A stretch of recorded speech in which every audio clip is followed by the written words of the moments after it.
Le PDCI RDA continue de pleurer son président bien-aimé, son Excellence Henri Konan Bédié.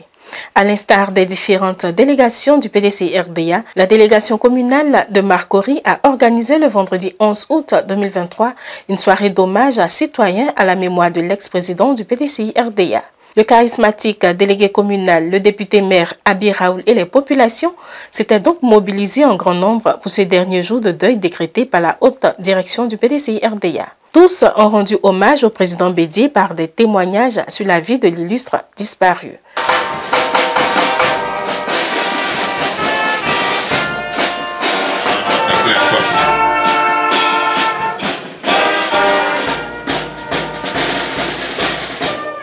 Henri Konan Bédié, son père, son mentor, son patron qui part en laissant les militants et les Ivoiriens orphelins. Je voudrais simplement rappeler aux uns et aux autres que dans la vie, c'est l'homme qui fait l'homme. C'est le croisement de chemin qui fabrique un homme. C'est vrai que j'ai fait de grandes et bonnes études. Et oui, c'est vrai que j'étais salarié en France. Lorsque le président aimé Henri Konan Bédié est devenu chef de l'État. J'étais résident en France.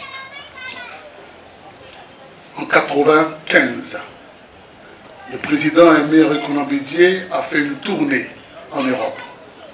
Et il a demandé à tous les Ivoiriens qui avaient un minimum, un troisième cycle, de le rencontrer. C'était à la salle OPL, à Paris. Nous étions à peu près 2000. Et il nous a demandé, invité, à rentrer en Côte d'Ivoire. Parce qu'il était le président de la République et qu'il avait besoin de tous les Ivoiriens. Voilà comment je suis entré en Côte d'Ivoire.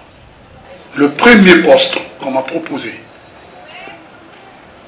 c'était le ministre de l'Industrie, M. Awa, sur la recommandation du président Bédié. Je devais être le responsable qualité de cette structure et puis finalement, on ne s'est pas entendu sur la rémunération. Je me suis retrouvé à DHL et de DHL, je me suis retrouvé au groupe Instec. Et puis après, j'ai fait mon petit bonhomme de chemin. Mais, nos chemins se sont encore croisés lors du tracé du troisième pont, en 1998, où le troisième pont devait initialement traverser le village d'Anoumabo.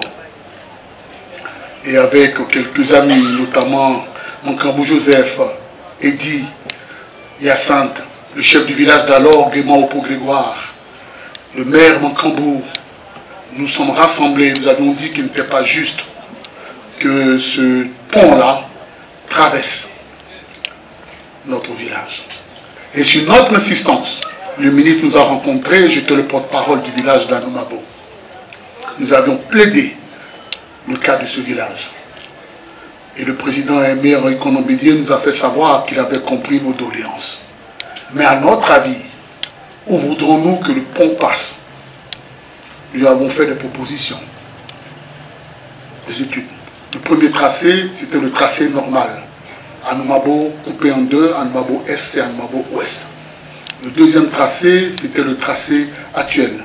Et le troisième tracé, le tracé devait passer par TCF, avec tous les dégâts que cela comportait. Et puis un jour, nous étions à la maison, 2 mois après, conseil de ministres. Et le président Bédié tranche pour le village d'Anoumabo en faisant passer le pont sur son trajet actuel. Cela a coûté à peu près 20 milliards de plus. Et depuis ce jour, entre le président Henri Konan Bédié et moi, c'était une histoire d'amour. Je suis devenu PDCI RDA à partir de cet instant, puisqu'il a épargné mon village de ce tracé. Et je me rappelle encore comme si c'était hier. J'étais donc au groupe Instec, et puis instamment on me demandait de regagner la France. On était en décembre. Ils ont tellement insisté que j'ai pris le vol pour aller rejoindre ma femme et mes enfants qui résidaient en France, exactement le 22 décembre 1999. Et quand j'ai atterri à Paris, j'ai pris un second avion pour arriver à Lyon. Et sur la route de Viviers, mon petit village français, l'on m'apprend qu'il y a un coup d'État en Côte d'Ivoire.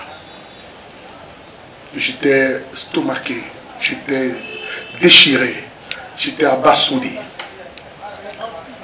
Le 16 janvier, je suis arrivé à Paris et je suis allé à la rue Beethoven pour voir le président qui m'a fait l'habitude de me recevoir. Et il m'a dit qu'il reviendra assis au fond de la salle. J'étais très ému.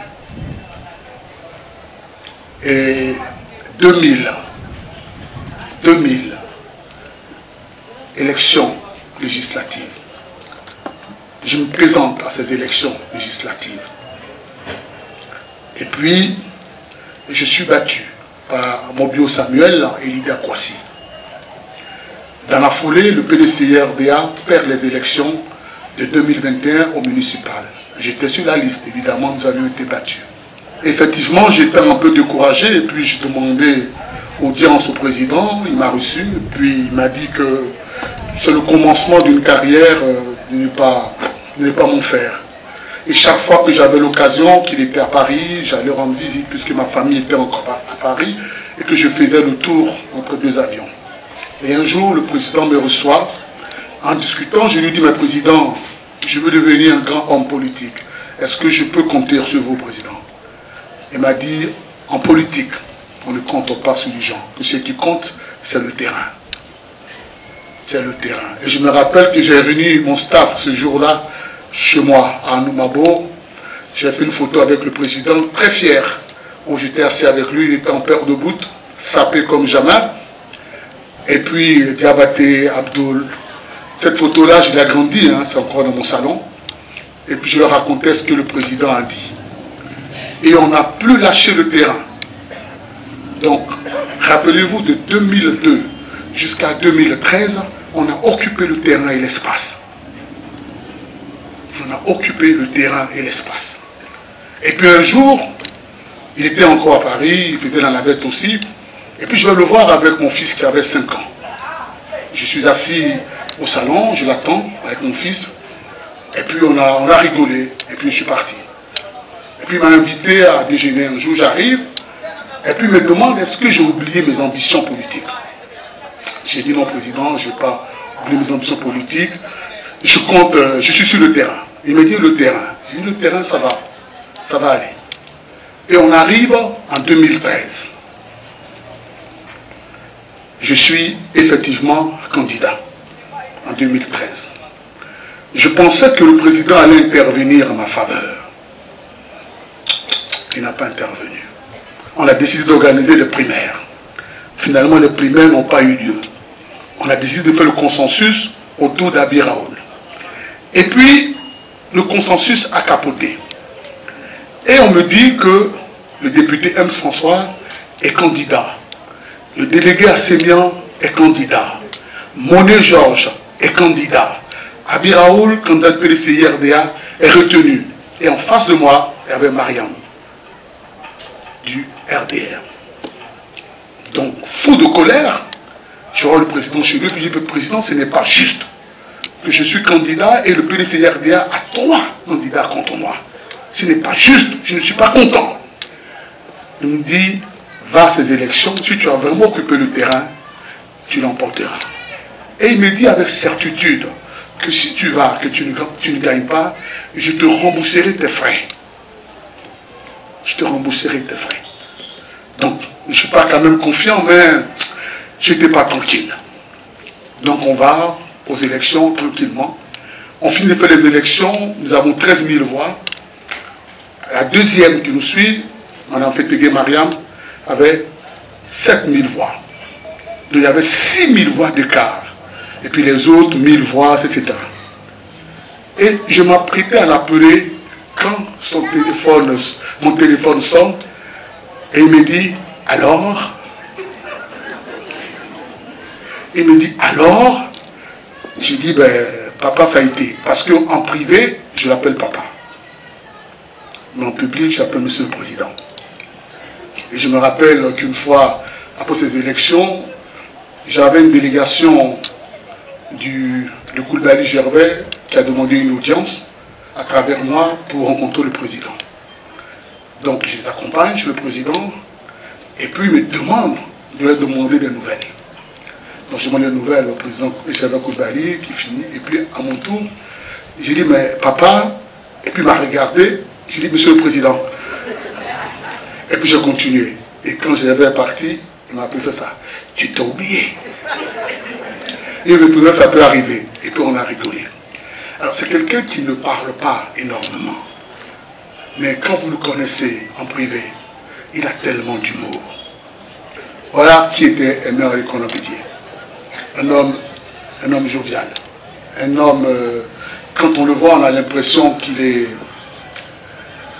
sévère. Alors que c'est un grand timide. Très très grand timide. C'est un grand président qui n'avait jamais un mot qui dépassait les autres. Et je suis sûr et certain que cette victoire, on l'emportera avec une avance confortable. Parce que c'était un visionnaire, c'était un vrai chef d'État qui avait une vision, qui voyait un peu plus loin que nous tous. Et j'aime bien cette phrase de notre SE en chef, le président Emer Konan-Bédié, assis, voit plus loin que nous tous debout. Père son âme, papa, va en paix. Et que cette tête à Oko qui t'a vu naître et grandir, cette terre qui t'a vu diriger cette Côte d'Ivoire, que tu aimais tant par-dessus tout, que cette terre-là, tu sois légère et que nous, que tu as adoptés comme tes enfants, que nous soyons toujours fiers de toi. Et que toi où tu es, tu sois toujours fier de nous. Et que ton étoile guide nos pas. Va et repose en paix, Henri. Des dépôts de fleurs ont précédé les prières œcuméniques qui ont été dites pour le repos de l'âme du président Bédié.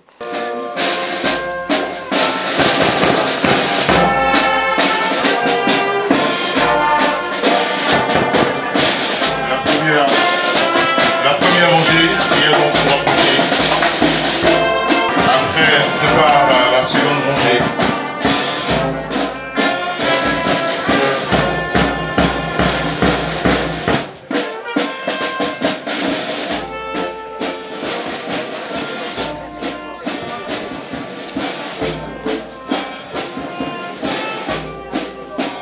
Toujours le dépôt des gènes de fleurs. Pour ceux qui en ont, prière le faire maintenant.